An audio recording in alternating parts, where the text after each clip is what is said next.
He's got 17 here in the third quarter, 37 for the game, leaning in. Oh my! What can't he do? What up? It's yours truly, the one and only Hoops FERRO. So clearly, there's no denying Steph Curry is GOAT status when it comes to three-point shooting. He is literally, statistically, the greatest three-point shooter of all time. We can just leave that over there. We already know Steph's body of work in that category, right? But overall, though, I do believe Curry is in a very rare space of just must-see television, bro. There is a very small list of guys. You can talk about Steph, Allen Iverson. There's only a few guys that are going to throw down less than 4 or 5 dunks a year that you would pay good money to go see. For example, I just seen Steph for the first time live. I had missed him the last couple times due to some injuries. Steph Curry is must-see television. And you're literally watching this man do it mostly from 20 feet on out. This is pretty much from the three-point line is where you're going to see this man put in the bulk of his work. Now, he can get to the hole, and he does attack the rim often. But it's obviously to lay the ball up or to find an open shooter, never to dunk the basketball. There's not a lot of guys in NBA history that you would put in that conversation of must-see guys that's not going to throw down 5 dunks in a year. Steph Curry has been phenomenal for the Golden State Warriors this year. The problem is they can't put together complete games. Steph can have it going, and then he's kind of like a one-man band out there. Steph can have it going and get some pretty good help, but then the Warriors opt to play no defense. The Warriors find themselves right there in the play-in tournament following their championship. And a lot of people are kind of scratching their heads at, like, how could this happen? I'll tell you how it happens. The Warriors don't win road games. Despite being great, Steph Curry and the Warriors have lost entirely too many games on the road with Steph putting up big numbers. Let's check out some of the games that stick out in my mind from the 22-23 NBA season. It's my team now. Ricky Paolo Banchero welcomes in the NBA champs who kick off their season just 3-5. The Golden State Warriors are in town, which means the snipers are out. Klay and Steph Curry going bananas early. Just like that, the Warriors are up double digits. And you can't forget about the third piece to that dynasty is Draymond Green throwing it down. Warriors in complete control of this game midway through the third. It's Curry. He was dancing. Dancing machine. Paolo Banchero and the Magic make a run, though. How about Banchero, mid-range, Wendell Carter for 3, and then how about Jalen Suggs? He played out of his mind in this one, a career-high 26 points from the former Gonzaga protege. We got a tight one in the 4 with the Magic leading. It's a pool party. Jordan, fresh off his big payday, throws it down. Other end, it's RJ Hampton. This dude will be shooting threes when he's 60. His 3-ball goes. And then how about the defense from Jalen Suggs? Rip it, Curry to Banchero, who had 22 points. Warriors in a tough spot, but they're the champs for the reason. Curry finds Draymond Green. Steph had 9 assists. Big throwdown from Dre. And then Curry lighting it up himself. He had 39 points. We're tied at 126. Under a minute to go. Suggs has made a couple big shots in his lifetime. Here's another one. Suggs, the go-ahead three-pointer. Magic are up 4 with 30 seconds to go. Warriors draw up an inbound play for Klay, and it pays off. Just a 1-point deficit. Last chance for Golden State. Magic bring 2 guys to Steph and Klay and dare the Warriors to pass it to Ty Jerome in the corner for the game. Klay opts to shoot it. It's no good. And the Orlando Magic escape with a 1-point win over the champs, 130-129. We might have some problems here with the reigning NBA champion Golden State Warriors. They're on the road, which they have not won a game just yet this season, against one of the league's best from last year, the Phoenix Suns, led by Devin Booker. And in the first, it was Booker going at Klay Thompson again. Remember, Klay got ejected last time he was in Phoenix. Steph, he did not get ejected from this basketball game, and honestly, the Warriors couldn't afford him to. He's been pretty much exclusively their only scoring option. 17 points in the first quarter for Curry. His dominance continued in the second. Draymond, knowing what to do with the basketball, get it to Curry. And then Draymond again to Curry. This more of an ISO move from Steph. He scored 31 points in the first half. That's the most by any player thus far this season. But at the half, it's still Phoenix leading by 7. In the third, Cameron Payne and Mikal Bridges back to Payne, who's been filling in for Chris Paul, who's been down with a heel injury. How about Payne? A career-high 29 points. And then Booker did what Devin Booker does. 27 and 9 assists for the Book Show.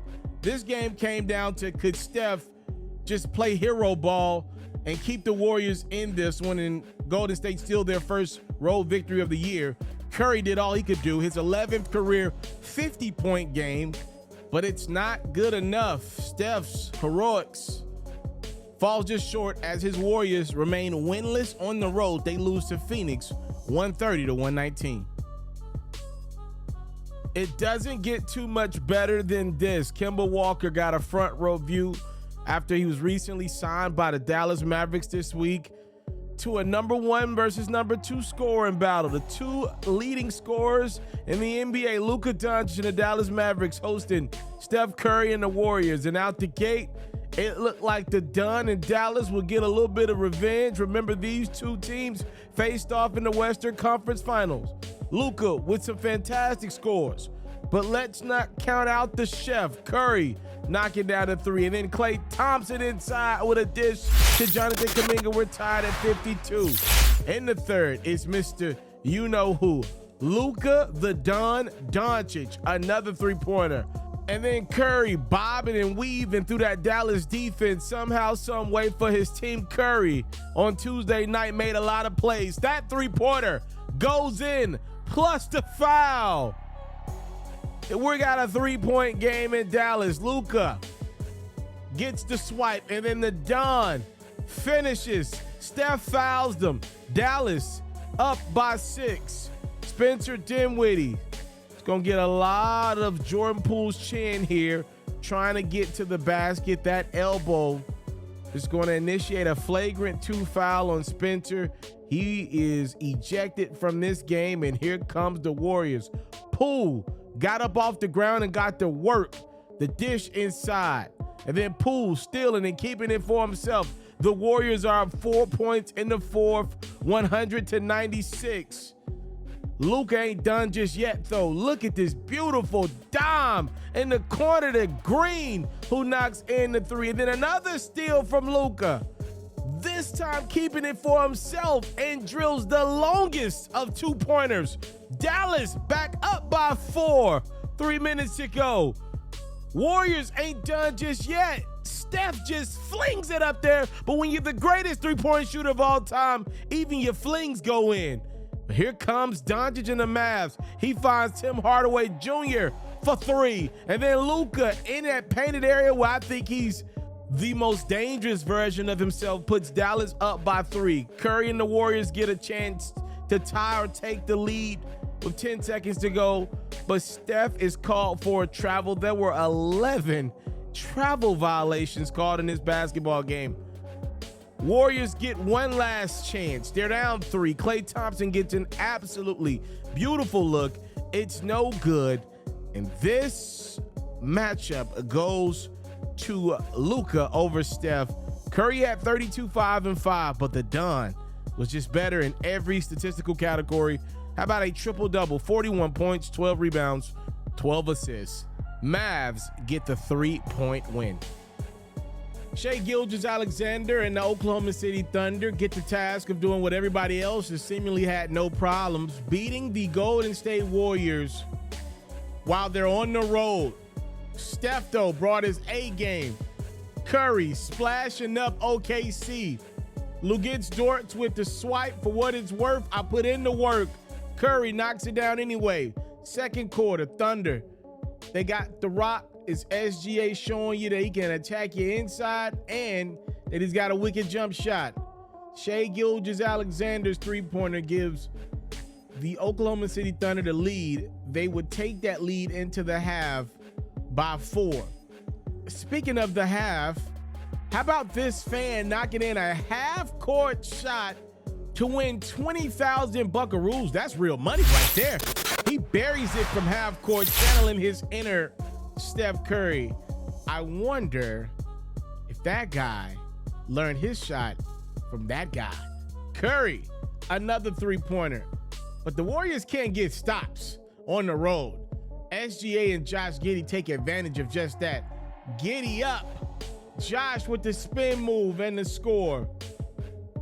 Warriors are down 6. Curry is not sweating it. Another tray ball for Steph.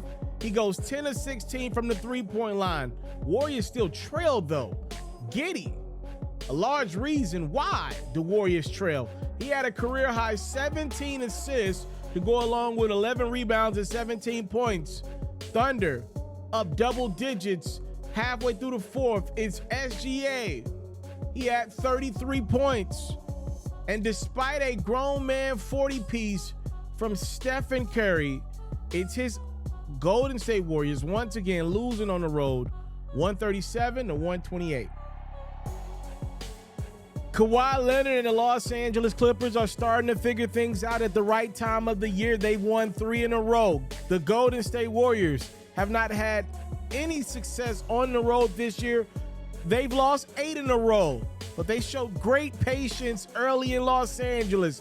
It's Jordan Poole getting the rock to Steph Curry, and that was a good idea in this one. He knocks in the 3. Anything you can do, I can do better. I can do anything better than you. No, you can. Yes, I can. Kawhi matches Steph with the 3. And then how about the lob from Paul George to the claw, who goes and gets it. Kawhi's been showing that athleticism of late. Curry was showing the range in the second. Curry had 8 3-pointers in this one. That one goes. Then a flagrant foul is issued to Marcus Morris Sr. Pretty much elbowed Draymond Green to the ground. He would be ejected. Speaking of ejections, Draymond got his 16th technical foul in this one, which means he'll miss the Warriors' Friday night matchup against the Hawks. Curry was going bonkers in Los Angeles. Not only did he do it outside, he also did it inside. How about Steph Curry carrying the Golden State Warriors with an impressive 50-piece, trying to end that road losing streak? The reality, though, is the Clippers had 2 guys going to work. Curry had 8 3-pointers. He shot 20 of 28 from the field. But it takes 2, baby. It takes 2. Not only did Kawhi have that thing rocking, Paul George had it going late as well. Leonard goes for 38 and 5. George adds 24 and 7. Clippers win their 4th in a row. The Warriors lose their 9th straight road game. And by the way, this is the first game of a road trip that's heading to the South. Clippers by 8. Yeah, I just remember like 4 or 5 years ago at the peak of the Warriors dynasty. This is how you know they're getting old, like everybody is, right? At the peak of that dynasty, if Steph had one of those big first halves and he was having one of those games, by the end of the 3rd quarter, the game was over, period. Everybody knows I'm not lying. Nowadays, though, Steph can have those big numbers, but other guys are going to make threes too. We're in a different era, baby. Guys are going to shoot that 3 ball no matter what. And you just look at some of these Warriors, they're not able to defend like they used to, head over in those rotations. And you couple that with the fact that everybody shoots the 3 ball now. It's just not the same. Steph can get his numbers nowadays. His Warriors team can still lose a game. I do believe Andrew Wiggins not being there for a lot of what you just saw does hurt Golden State, but I just don't want you to take Steph's greatness for granted. He has been phenomenal this year. By the way, if not for the injury, MVP caliber year for one of the game's greats. Y'all let me know what y'all think about Steph Curry's 22-23 NBA season. I thought he was absolutely phenomenal. Must-see television every time he's dribbling the ball. Time, love, and support is what your boy would never take for granted. Salute. If you have not done so, make sure you subscribe to the platform. I'm out.